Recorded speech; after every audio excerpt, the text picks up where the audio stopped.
Blocks works on the concept of stacking pre-built sections to create fully coded, responsive websites.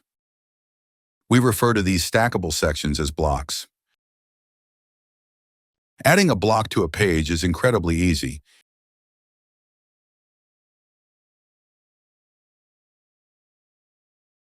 In an empty project, simply click the Insert button in the center of the design canvas to reveal the block bar.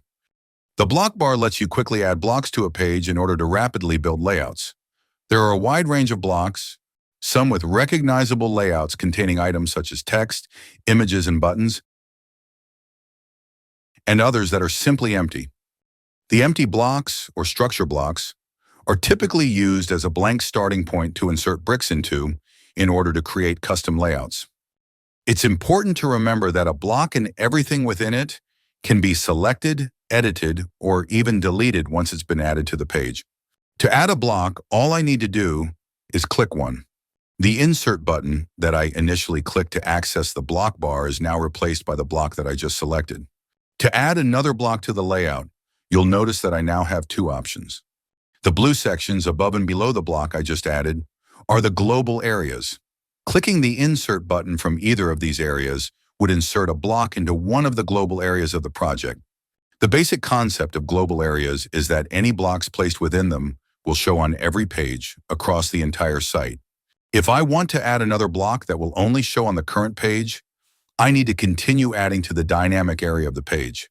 To do that, I'll simply click one of the Insert buttons on the vertical edge of the block I just added. Using the top button to add a block, we'll place a new block above the current one, and using the bottom button, we'll place it below. When a block is selected, the inspector on the right side of the design canvas will be populated with all of the relevant controls that allow me to customize the block's appearance. From here, I can adjust size, add a background image or video, and even apply characteristics such as animation. To delete a block, I'll simply select the one I want to remove and click the trash button located in the top left corner. Finally, one other really useful productivity feature is the ability to store the blocks I create for future use. To do this, I'll simply right-click the block I want to store, and from the contextual menu, I'll select Add Block to the library.